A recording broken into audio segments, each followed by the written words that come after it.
So here we start with mechanical properties of material. First we have elasticity. Elasticity is a property by virtue of which a material is deformed under the load and is enabled to return to its original dimension when the load is removed. हमने कोई भी load लगाया किसी body पे और जब load हटाने पे वो बॉडी फिर से उसी शेप को रिगेन कर लिया तो वो इलास्टिक मटेरियल है. Then we have homogeneity and isotropy. अगर एक मटेरियल होमोजीनियस है तो उसका मतलब है कि उसका कंपोजिशन जो है वो सेम है throughout the body. Then we have isotropy. Isotropy क्या है हमारा, जिसमें कि हमारी जो प्रॉपर्टीज़ हैं मटेरियल की वो डायरेक्शन पे डिपेंड नहीं कर रही हैं. हर डायरेक्शन में आपकी जो प्रॉपर्टीज़ हैं वो सेम रहेंगी. वहीं एन आइसोट्रॉपी में हमारी हर डायरेक्शन में हमारी प्रॉपर्टीज़ सेम नहीं होंगी, डिफरेंट हो सकती हैं प्रॉपर्टीज़ हर डायरेक्शन में. Then we have plasticity. Plasticity क्या है हमारा, कि अगर हमने कोई बॉडी को डिफॉर्म किया और वो परमानेंटली डिफॉर्म हो गई, दैट इज़ इलास्टिक मटेरियल नहीं है. जो कि इलास्टिसिटी हमने पढ़ा कि इलास्टिसिटी क्या होती है, वापस आ जाती है अपने ओरिजिनल शेप पे. बट प्लास्टिसिटी में क्या होगा कि जो हमने डिफॉर्म किया वो उसी डिफॉर्म शेप में रह गई या वापस नहीं आई अपने नॉर्मल शेप ओरिजिनल शेप में, सो वो प्लास्टिक मटेरियल हो गया. Then we have ductility. Ductility क्या है हमारा, वो डक्टिलिटी को आप ऐसे याद करें कि डक्टिलिटी जो है वायर बनाने की प्रॉपर्टी होती है. दैट इज़ हम एक कोई मटेरियल को we can bend the shape in bend a material in the shape of a wire. That is the property of ductility. Ductility क्या है हमारा, ये ऐसी प्रॉपर्टी है जिसमें कि हम परमानेंटली डिफॉर्म कर सकते हैं उस बॉडी को पर वो टूटे ना. Like we see a stainless steel material, we can deform the stainless steel but it is possible that we can deform it without breaking the material. अगर वो ब्रेक हो रही है तो वो क्या है, वो ब्रिटल बॉडी हो जा रही है. अगर हम उसको जरा सा भी डिफॉर्म नहीं कर पा रहे हैं और तुरंत ही टूट जा रही है जैसे कि हुई चॉक, तो वो हो जाता है ब्रिटल मटेरियल. और डक्टाइल मटेरियल कैसा हो गया हमारा, एक कोई वायर जैसे हो गया, उसको खींच सकते हैं हम, खींच के हमने उसको डिफॉर्म कर दिया बट वो टूटा नहीं, खींचने के बाद भी वो टूटा नहीं. ठीक है. और फिर इसके बाद क्या होता है हमारा, a material is called ductile if the post elastic strain is more than 5%. अब स्ट्रेन क्या है यहाँ पे, स्ट्रेन होता है हमारा कोई भी deformation that is in a body, that is incurred in the body when we apply some load or stress, that is our strain. तो अगर हमारा इलास्टिक स्ट्रेन 5% से ज़्यादा आ रहा है, इलास्टिक स्ट्रेन आप अभी आगे पढ़ेंगे कि elastic strain is change in length upon original length is called elastic strain. अगर इलास्टिक स्ट्रेन जो है हमारा 5% से ज़्यादा है तो उसको हम डक्टाइल मटेरियल कहते हैं. अभी यहाँ पे एक इंपॉर्टेंट बात जानने वाली ये है कि डक्टाइल मटेरियल वीकेस्ट इन शियर होता है. ये बहुत इंपॉर्टेंट चीज़ है यहाँ पे जानने वाली कि हमारा डक्टाइल मटेरियल वीकेस्ट इन शियर होता है. तो इसका मतलब है जब भी डक्टाइल मटेरियल हमारा फेल करेगा वो फेल करेगा शियर में. That is the most important thing here to be known, to be remembered. Then we have some important points for the objective point of view, that platinum is the most ductile material. Platinum जैसे कि आप जानते होंगे बहुत ही महंगा भी होता है. So it is the most ductile material and gold is the most malleable material. अच्छा, मेलेबिलिटी क्या है हमारा, malleability is the property to deform under a compressive load into thin sheets. हमने क्या कहा अभी, डक्टिलिटी जो है वायर शेप में, मेलेबिलिटी उसी तरह मेलेबिलिटी को आप कैसे रखें याद करेंगे, एक थिन शीट या चद्दर के शेप में हम उसको कन्वर्ट कर सकते हैं, तो वो मेलेबल मटेरियल है. अब एक बात और यहाँ पे जानने वाली है कि lead is highly malleable but has low ductility. एक यहाँ पे बहुत अच्छा सा एक वो दे रखा है हमारा एक टेबल कि एक्सिस ऑफ फेलियर क्या होते हैं डक्टाइल और ब्रिटल मटेरियल के अंडर डिफरेंट टेस्ट. ये वेरी इंपॉर्टेंट है हमारा in with respect to our objective point of view. That tension test में 45 degree from the axis ductile material fail होगा और ब्रिटल मटेरियल जो है 90 degree from the axis fail होगा. आप इसमें आराम से ब्रिटल याद रख सकते हैं कि अगर आप कोई भी ब्रिटल मटेरियल है अगर आप उसको खींचेंगे तो आप ये देखेंगे कि आप जैसे कि आपने चॉक लिया, आपने चॉक को खींचा दोनों तरफ से तो वो हमेशा बीच से टूटेगी और जो फेलियर का प्लेन होगा आप उसको देखेंगे कि एक्सिस ऑफ फेलियर या फिर फेलियर का प्लेन जो होगा वो परपेंडिकुलर टू द लोड और stress that you apply to the chalk. इसी से आप याद रखेंगे कि ब्रिटल का 90 डिग्री है from the axis of the stress. Then और डक्टाइल मटेरियल कितना होगा हमारा 45 degree from the axis. 45 degree कैसे होता है ये आपको हम बताएंगे अभी आगे. इसका रिलेशन वीकेस्ट इन शेयर के रिस्पेक्ट में ही आता है क्योंकि हमारा जो डक्टाइल मटेरियल है वीकेस्ट इन शेयर है तो वो हमेशा शेयर से ही टूटेगा. तो शेयर से टूट रहा है इसीलिए 45 डिग्री फ्रॉम द एक्सिस है. ये 45 डिग्री कैसे आ रहा है इसका भी आपको सोल्यूशन पता चलेगा आगे. और उसी का उल्टा हो जाता है टॉर्जन टेस्ट में. टॉर्जन टेस्ट में हमारा आप जानते हैं शेयर से फेलियर होगा इसीलिए 90 डिग्री पे from the axis of failure ductile failure हो रहा है और ब्रिटल का हो रहा है 45 degree from the axis.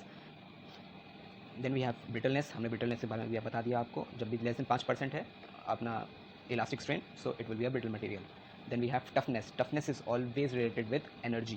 You should always remember that toughness is related with energy and hardness is related with surface aberrations.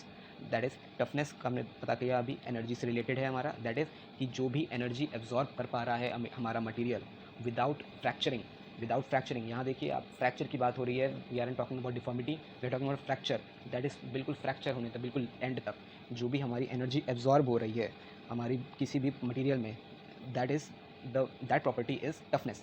अब टफनेस क्या है, is very desirable in components subjected to cyclic और shock loading. अगर कोई किसी भी material पे cyclic या शॉक लोड लग रहा है, दैट इज़ बार बार वही लोड लगता जा रहा है, तो हम ये चाहेंगे कि वो टफ मटेरियल हो सच दैट कि वो एनर्जी काफ़ी एब्जॉर्ब कर सके, ये ना हो कि कम एनर्जी एब्जॉर्ब करके ही वो टूट जाए। Then we have it is a measure in terms of energy required per unit volume of the material to cause rupture under action of gradual increasing tensile load. अब आप आगे देखेंगे यहाँ पे स्ट्रेस स्ट्रेन डायग्राम है, हम लोग gradually यहाँ पे लोड लगाते हैं जब, तो आप देखेंगे कि ये पहले जाता है ऐसे और पहले जाता है प्रोपोर्शनल लिमिट मिलती है हमको यहाँ पे। पहले प्रोपोर्शनल लिमिट क्या हुआ कि हमारा जब स्ट्रेस और स्ट्रेन एक प्रोपोर्शन से बढ़ते हैं, दैट इज आप जितना स्ट्रेस बढ़ाएंगे उतना ही स्ट्रेन होगा। स्ट्रेन हमने बताया अभी, स्ट्रेन क्या होता है, delta L that is deformation in length upon original length is strain. Strain का हमारा सिंबल होता है epsilon, this is called epsilon, this is our strain. तो हमारा स्ट्रेन वैसे ही बढ़ रहा है जैसे हमारा स्ट्रेस बढ़ रहा है, तो वो प्रोपोर्शनल लिमिट आ जाती है। उसके बाद हमें मिलती है इलास्टिक लिमिट। अब इलास्टिक लिमिट कौन सी है, हमने इलास्टिक लिमिट को इलास्टिसिटी से हम लोग समझेंगे कि इलास्टिसिटी क्या है, कि उसको हटाया तो वापस, दैट इज़ अगर हम इलास्टिक लिमिट तक लगा रहे हैं स्ट्रेस और फिर हम उसको छोड़ रहे हैं, उस स्ट्रेस को हटा रहे हैं, तो वापस अपनी जगह पे ही आ जाएगा, और इतने रीजन को हम कहते हैं इलास्टिक रीजन। उसके बाद हमारा आता है यील्ड स्ट्रेस। यील्ड स्ट्रेस क्या है हमारा, यील्ड स्ट्रेस हमारा वो पॉइंट है कि जिसके बाद हमारा जो मटीरियल है वो यील्ड कर जाता है। देन वी हैव, उसके बाद हम जाएंगे, यील्डिंग आप देख रहे हैं बहुत लंबी जा रही है यहाँ पे, ऑलमोस्ट आप देखेंगे पैरेलल हो रही है, दैट इज़ इस पॉइंट पे हमारा जब भी स्ट्रेस नहीं बढ़ रहा है बट हमारा स्ट्रेन जो आप देखेंगे यहाँ पे कि स्ट्रेस बढ़ता चला जा रहा है इस एरिया में, this is yielding. That is बिना स्ट्रेस लगाए भी हमारा जो बॉडी है वो डिफॉर्म हो रहा है, तो वो होता है यील्डिंग। दैट इज़ इसके बाद जो है स्ट्रेस लगाने के बिना भी हमारा जो बॉडी है वो डिफॉर्म हो रहा है, दैट इज़ कॉल्ड यील्डिंग। अब इसके बाद आप देखेंगे फिर से जब स्ट्रेस लग रहा है, इस पॉइंट के बाद जब स्ट्रेस लग रहा है, तो अब फिर से हम देखते हैं कि यहाँ पे हमारा लो स्ट्रेस के साथ साथ स्ट्रेन बढ़ना शुरू हो गया, और ये बढ़ता रहता है जब हमारा अल्टीमेट स्ट्रेस मिल जाता है, जहाँ तक दैट इज इससे ऊपर स्ट्रेस झेलने की क्षमता हमारी बॉडी में नहीं है, जिस बॉडी पे हम टेस्ट कर रहे हैं उस बॉडी की नहीं है, तो वो हमारा हो जाता है अल्टीमेट स्ट्रेस। अब अल्टीमेट स्ट्रेस पाने के बाद हमारा जो है नेकिंग स्टार्ट होता है। नेकिंग क्या है, यहाँ पे आप नेकिंग देख रहे होंगे, दिस। अब आपको एक चीज़ और जाननी चाहिए यहाँ पे कि यहाँ पे एक स्ट्रेन हार्डनिंग होता है, ये कि जब हमने स्ट्रेस लगाना शुरू किया यील्डिंग के बाद, तो फिर से हमारा स्ट्रेन बनना शुरू हो गया उसमें बॉडी में, तो स्ट्रेस के साथ जब, तो ये हमारा स्ट्रेन हार्डनिंग हो गया। इसके बाद जब नेकिंग आप देखेंगे, तो नेकिंग होती है हमारी कि हमारा एक कोई मटेरियल ऐसा था, हमने इसमें स्ट्रेस लगाया ऐसे, और नेकिंग होती है जब, तो हमारा जो मटेरियल है वो ऐसा हो जाता है।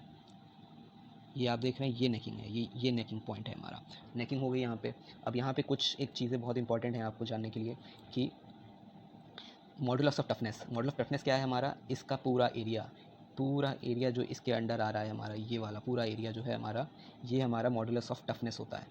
ये हमारा मॉडुलस टफनेस हो गया। और मॉडुलस ऑफ रेजिलियंस आप देखेंगे कि area content only under the elastic portion of the stress strain diagram. Elastic portion हमारा यहाँ तक है, इलास्टिक रीजन जो है, तो हमारा इलास्टिक रीजन में जो हमारा इतना एरिया है ये वाला, इसका जो एरिया है, this is known as modulus of resilience. ये दोनों टर्म्स बहुत ही इंपॉर्टेंट हैं for objective point of view. Then we have the energy absorb by a material prior to fracture आप देख रहे हैं, यहाँ पे आप देख रहे हैं ये फ्रैक्चर हो गया हमारा मटेरियल। जब हमने अल्टीमेट स्ट्रेस गेन किया उसके बाद आप देखेंगे कि हमारा और स्ट्रेन बढ़ते बढ़ते हमारा जाके मटेरियल टूट गया। ये नेकिंग होने के बाद हमारा जो है मटेरियल टूट गया। उसके बाद फिर वो पॉइंट हो गया फ्रैक्चर पॉइंट हमारा, कि इसके बाद हमारा जो मटेरियल है अब वो फ्रैक्चर कर गया है, टूट चुका है। Now we have the energy absorbed by a material prior to fracture is known as tensile toughness and is sometimes measured as the area under the true stress strain curve, also known as work of fracture. Work of fracture, very important terminology कि work of fracture है हमारा total area under the stress strain curve up to fracture point. Then we have hardness हमने आपको बताया अभी कि hardness जो है सरफेस एबरेशन से, सरफेस में जो भी हमारे सरफेस एबरेशन है या फिर इंडेंटेशंस हैं जो भी हमारे बॉडी पे मटेरियल के, वो जितना रेजिस्ट कर पाएगा उसको, वो उतना हार्ड मटेरियल है। जैसे कि आप देखेंगे कि आप कोई भी अपनी स्किन को ही जैसे ले लीजिए, आप स्किन को अपने जब अपने नेल से आप स्क्रैच करो तो उसमें अगर आपको ऐसा लग रहा है कि अब्रेशन बन रहा है, तो वो हमारा क्या हो गया, लेस हार्ड है मटेरियल। वैसे ही आप जाके अगर किसी स्टील पे आप अगर उसको स्क्रैच करेंगे अपने नेल से तो आपको पता चलेगा कि उस पर कोई असर नहीं हो रहा है, तो वो ज़्यादा हार्ड मटेरियल है। स्ट्रेस स्ट्रेन डायग्राम हमने अभी भी चेक कर लिया। स्ट्रेस स्ट्रेन डायग्राम के बारे में और जानकारी, इससे ज़्यादा जानकारी की ज़्यादा ज़रूरत नहीं है अब for objective point of view. Then we have fatigue. Fatigue क्या है हमारा? It is the lowering of strength or failure of a material due to repetitive stress. अब रिपीटेटिव स्ट्रेस क्या है? जैसे कि आप सोचिए कि कोई भी एक बॉडी है, उस पर रिपीटेटिवली स्ट्रेस पड़ रहा है, मतलब आया, स्ट्रेस लगा, उस पर वापस गया, फिर स्ट्रेस लगा, फिर हटा, फिर स्ट्रेस लगा, फिर हटा। Of strength or failure of a material due to repetitive stress which may be above or below the yield strength. It is a common phenomenon in load-bearing components in cars and airplanes, turbine blades, etc. These stresses are often below the yield strength of the material. Very important point कि ये stresses जो हैं हमारे, ये below the yield strength of the material होते हैं. However, when the stress occurs a sufficient number of times, it causes failure by fatigue. तो fatigue हो गया, failure by fatigue हो गया. जब ज़्यादा number of times, ज़्यादा number of repetitions हो गए हमारे मटेरियल पे, तो हमारा क्या हो गया, बॉडी फेल हो गया, तो वो फेलियर हम कहेंगे बाय फटीग हो गया. तो हमको इसमें मेन इंपॉर्टेंट बात क्या याद रखनी है कि it is the lowering of the strength or failure of a material due to repetitive stress which may be above or below the yield strength. हमने रिपीटेटिव स्ट्रेस लगाया बॉडी पे और उसकी वजह से हमारा जो स्ट्रेंथ है बॉडी का वो कम हो गया तो हमारा उसका जो है, तो वो जो प्रॉपर्टी है वो फटीग कहती हैं हम उसको. द एंड्योरेंस लिमिट, ये इंपॉर्टेंट है, the endurance limit which is the stress below which there is 50% probability that the failure by fatigue will never occur is our preferred design criteria. अब जैसे कि आप सोचिए कि किसी भी एक बॉडी का यील्ड स्ट्रेंथ है 200 MPa. आप मानिए 200 MPa अगर उसकी यील्ड स्ट्रेंथ है और उसका एंड्योरेंस लिमिट है, अगर उसका एंड्योरेंस लिमिट है 100 MPa, that is less than yield stress. तो अगर एंड्योरेंस लिमिट उसका 100 MPa है तो हम एंड्योरेंस लिमिट क्या हो गया हमारा, जो कि 50% प्रोबेबिलिटी पे है, दैट इज़ 100 MPa के अगर नीचे है तो हमारा failure due to fatigue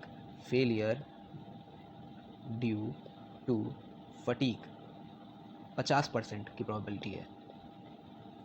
50% probable है कि 100 MPa के नीचे हमारा अगर 50% से ज़्यादा अगर हमारा लोड जो है 100 MPa से कम है, स्ट्रेस अगर किसी बॉडी पे, तो 50% से कम प्रोबेबिलिटी है कि वो फेल होगा अंडर फटीग. तो हम लोग इसी 100 MPa पे डिज़ाइन करेंगे rather than लोग यील्ड स्ट्रेंथ पे डिज़ाइन करेंगे बॉडी पे कितना लोड आएगा उसको. Most materials are not sensitive with the fatigue property, particularly sensitive to flaws at the surface.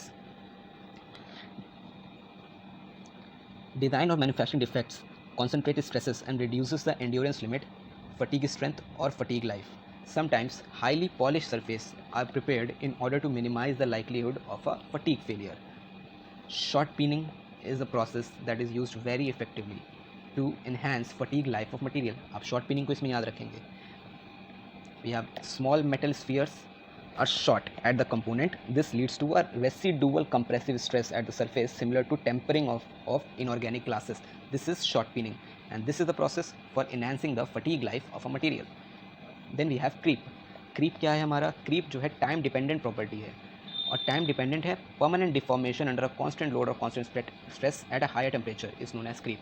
हमने कोई भी, जैसे कि आप मानिए कोई हमारे घर पे बीम है और उसके ऊपर हमने उठा के रख दिया कोई ड्रेसिंग टेबल. अब वो टेबल जो है हमारी वहाँ पे 50 साल रखी हुई है, तो उसकी वजह से हमारा उस पर टाइम डिपेंडेंट डिफॉर्मेशन आएगा. कांस्टेंट लोड लग रहा है उस पर, हमारा कांस्टेंट स्ट्रेस लग रहा है और टेम्परेचर भी अगर हमारा हाई है तो उसमें जो है हमारा क्रीप आएगा.